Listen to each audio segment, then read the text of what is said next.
Welcome to Chris Parkin Shooting Sports. This is the Franchi Horizon Varmint Elite Subalpine in 223.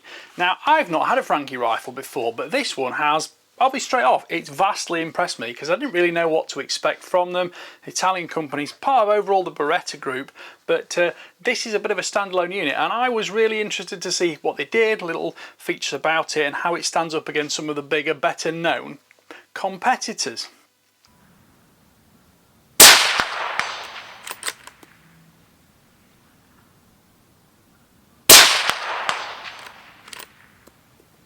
Now this rifle's in 223, it's also available in 22-250, 22 Valkyrie and 308. Now that's mainly for the UK market, but they've also actually put some very interesting faster twist rates on them. So for example, this 223 is a 1 in 9 twist rate, so it'll stabilise 69 grain copper lead bullets, but also the heavier copper only bullets too, so it's kind of future proof in that respect.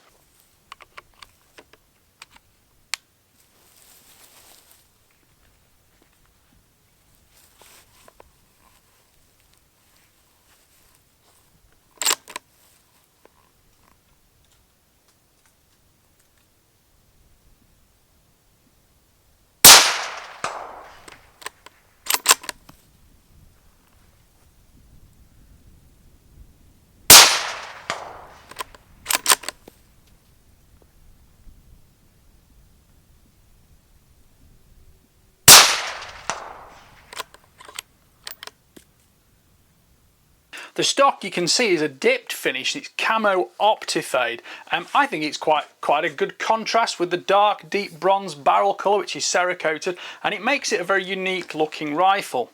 But let's talk about the mechanics of this, because although I'll put a link in the description, you can read all the stuff on the Franchi website or Franchi website, and you can read all the marketing terms and advertising names they give everything. This is about my opinion of it, because I'm the reviewer that shot hundreds and hundreds of rifles. Right. The barrel, it's 22mm in diameter. This one's 610mm, or 24 inches long, so you get good velocities from it. It comes screw cut 14x1 and there is a pepper pot muzzle brake fitted to it that you can see here. I didn't use that, it's 223. I'm more interested in shooting, minimal noise, so I used the sound moderator. This one's a Wildcat sound moderator, but for those who want the muzzle brake, that's an excellent option.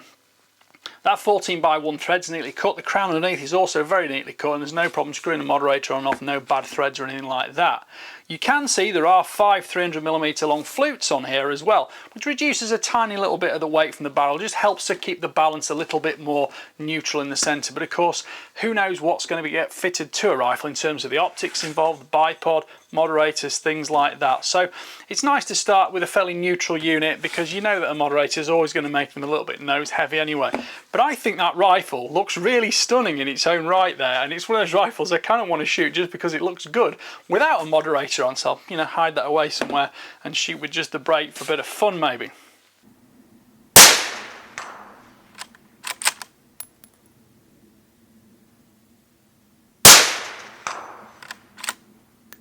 Now you can see from the chronograph results on screen when I'm shooting targets that the muzzle velocity is exceptionally good, and because you get close to box velocities, because box velocities are generally calculated from a 24-inch test barrel. Looking back at the action, this action it's got the deep bronze Cerakote like the rest of the barrel. I think it looks super good, and it's also got a nice big ejection port here. The rifle has also got a Picatinny rail supplied and attached, which is in the matching deep bronze Cerakote, and that makes scope mounting of any description super easy, whether you be on a small optic, a large optic, or a thermal night vision, anything like that.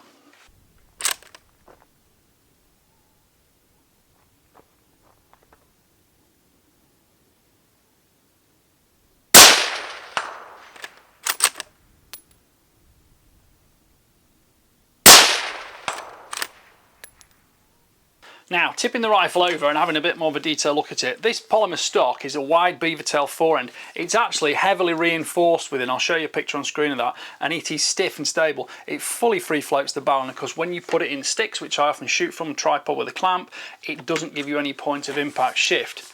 Interestingly, it comes without the sling stud fitted, but there's a little rubber plug. You take that out and there is a sling stud with it, so you just screw that in, and that's great for fitting a bipod.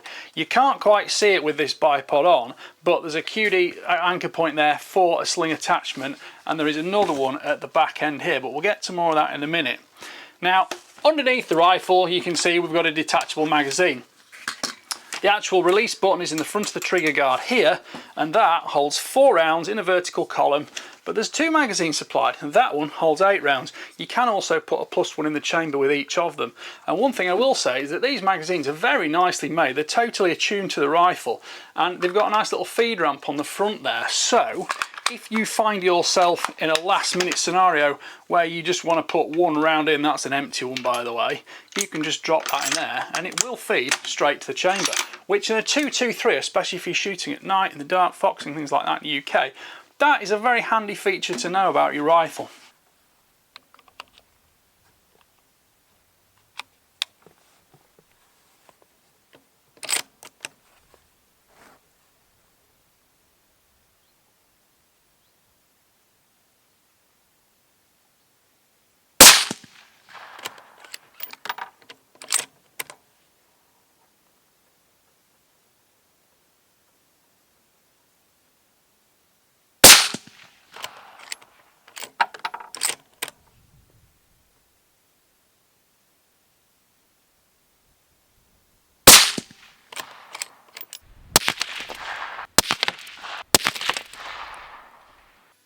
Next thing to talk about, let's look at the bolt. The bolt is plated on this, so it's a nice bright finish. It's fluted too. It runs really slick in the action.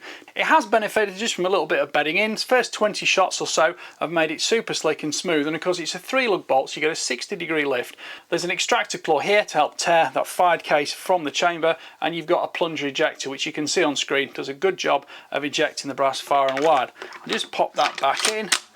And on the left side here, that is the bolt release catch there. So if I just show you that, you can press that down to take the bolt out. Now, this bolt handle here is being kept relatively modest inside. It's only about 55mm long with an 18mm sort of teardrop on the end. A lot of people will think, oh well, I want a really big bolt handle and I want a really long bolt handle. Well, do you know what? They're usually disappointing because they make rifles jam. This one is a joy to operate.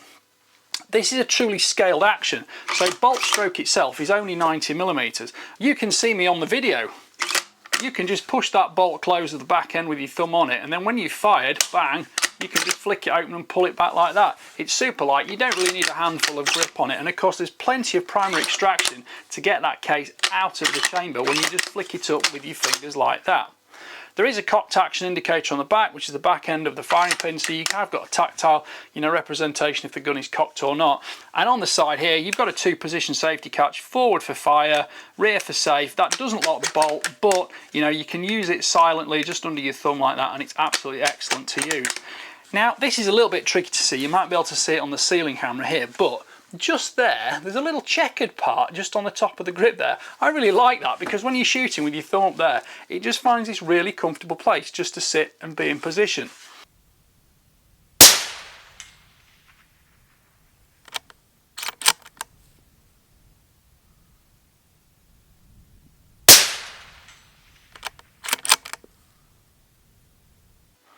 The trigger is a single stage unit. It's actually adjustable from 800 to 1900 grams.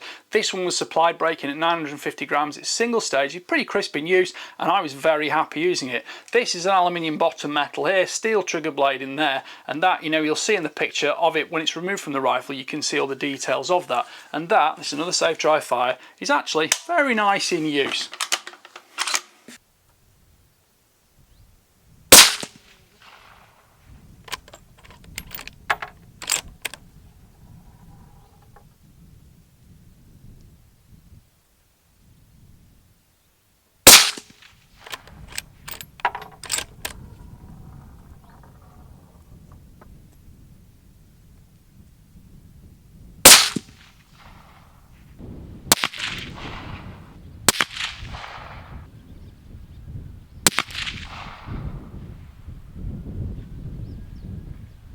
Looking more now at the ergonomics, number one, I think that stock looks fantastic. You've got the wide beaver tail forend, as we said before, and that's got lots of checkering inlaid into it. You've also got big finger grooves on the side, so you've got plenty of space to hold on to it. Although being a varmint rifle, are you going to be holding on to it, or is it going to be rested on sandbags or a bipod, or from quad sticks, or from a tripod? It's a versatile rifle, it's good from any scenario. This Optifade, I still think, I'm going to say it again, I think it looks really cool. I really like it, but you know, it just looks a bit different, which is a great feature for a rifle in a market where there's a lot of samey stuff going on.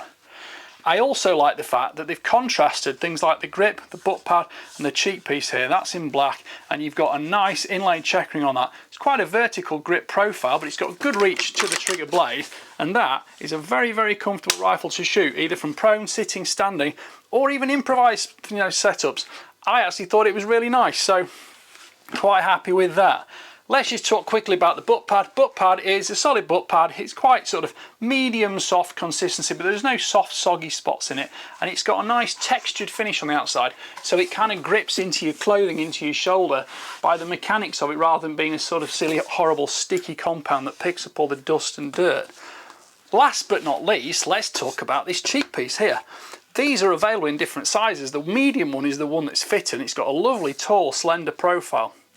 That gives you superb alignment with the optic, and it's also, because the rifle is scaled in size perfectly for the cartridge and the cheek piece is made for this rifle as well, you've got that cheek piece coming quite a long way forward as well, because it's all perfect in operation and there are no hiccups and problems with it. It hasn't been made from kind of bits that have been, how shall I put this, modified to work with smaller cartridges. So I do kind of like that. The rifle comes with a certificate here, 7-year warranty on all the mechanics, and you also get an MOA proof with it, which is, you know, 3 shots, sub MOA, 100 yards with premium ammo. There's no point me talking about it. I've done this on paper. You can see it's quite happily proved that even with the weaker of the 3 ammunition types, it still beat the MOA, because I was shooting at 100 meters, not 100 yards. With the 55 grain Hornady VMAX, it was sub half MOA for 3-shot group, which is what it's tested with. But the rifle did handle bigger groups and shooting more at longer distances when I used a lot more of my ammo, and there's no problem with any thermal drift, so the annealing is very good. I've run a bore scope through the barrel. All the rifling looks clean and very nicely made, so I'm more than happy with that. I think this rifle from Franchi really does reflect slightly that it's got a bit of an American design influence to it. But you know what? I think they've really got the best bits of American rifle design with some of the best bits of European ergonomics as well. So the rifle handles and feels great, but you've got the barreled action of a really good American sort of system, which works exceptionally well. It really was a pleasure to shoot this gun. I got it out to sort of 300 meters shooting 55 grain VMAX, which was the best performer through it, and it shot superbly well. I had a really fun day, because to be quite honest, the first day I took it out, I forgot the paper targets, so I just went and shot some steel.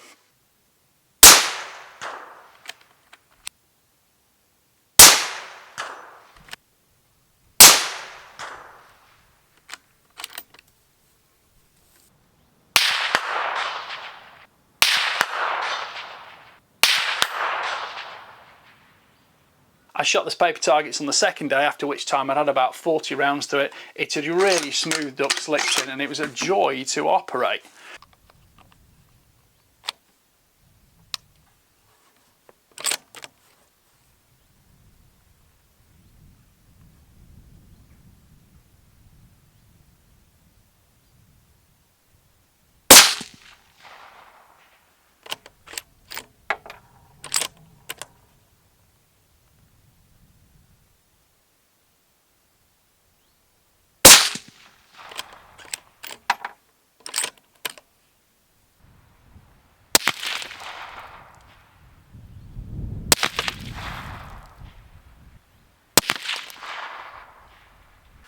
Now, some of the tiny little details about this, which I just make me smile because I think they're so subtle, but they really kind of indicate the pleasure of the designing a rifle and putting some really cool features into it.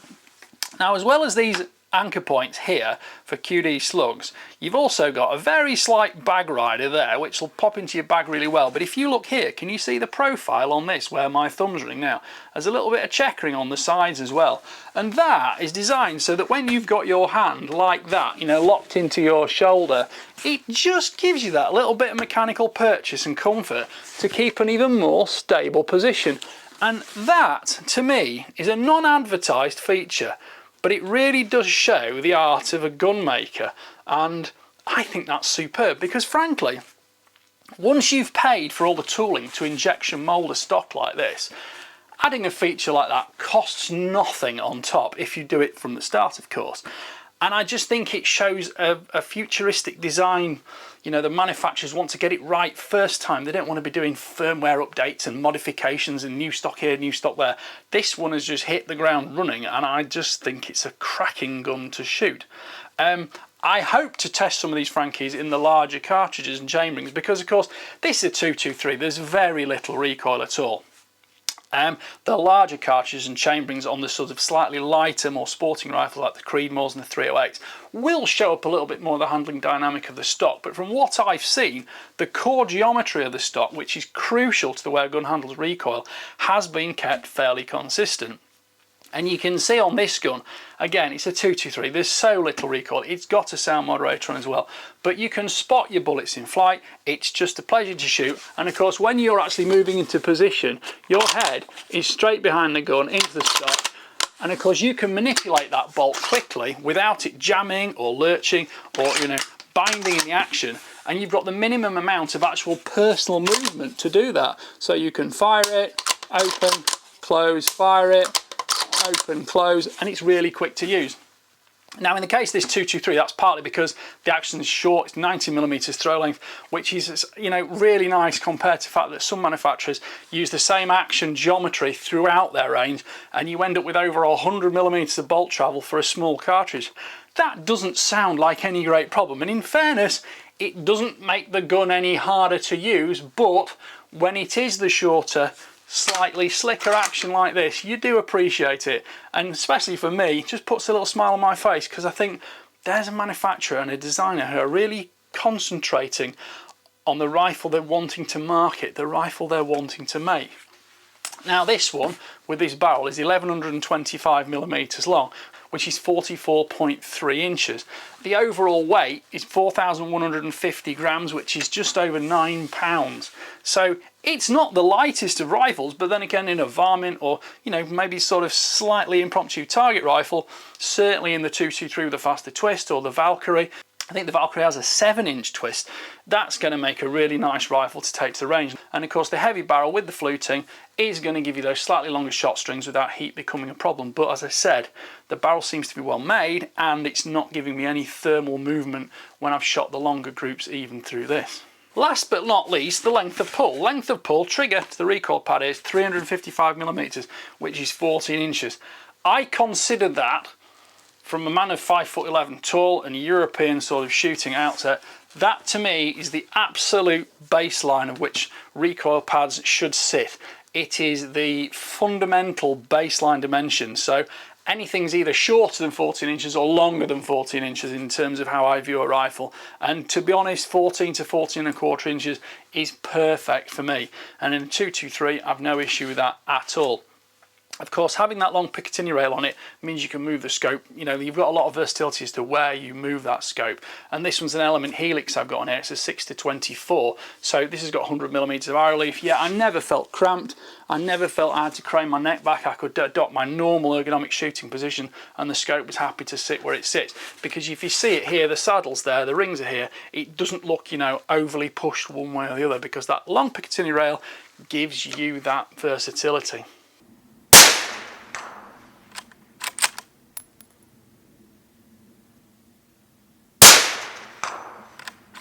Right, well I hope you've enjoyed watching that review. I'm going to sum up by saying Franchi is a manufacturer I've seen nothing from before. I have been chasing one of these for 2 or 3 years, but the distribution's now been taken on by Sportsman Gun Centre, so of course they were keen to send me one out straight away because they knew how much I wanted to see one. And I think this gun has just popped up from the shadows and is really, really impressive straight off the bat. You'll have to check your local dealer for retail price, but this is actually short of £1,000, and I think it's a cracking gun for the money. And it's one of those guns that, strangely enough, I enjoyed shooting and I kind of don't really want to send back, but you know, next week there'll be another gun. It might not be as nice a gun as this, but this is the kind of gun I would love for the winter.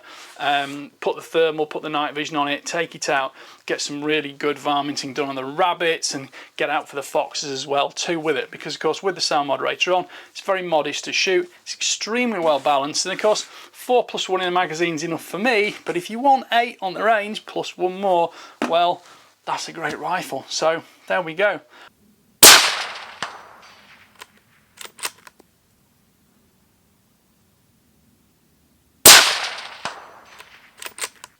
Well, I hope you've enjoyed that review. Please don't forget to like, subscribe, comment, and click the notification bell and keep track of my regular uploads. But for now, thank you for watching, and thank you to Sportsman Gun Centre and for this Franchi rifle, because it has just reinvigorated me for the next few weeks.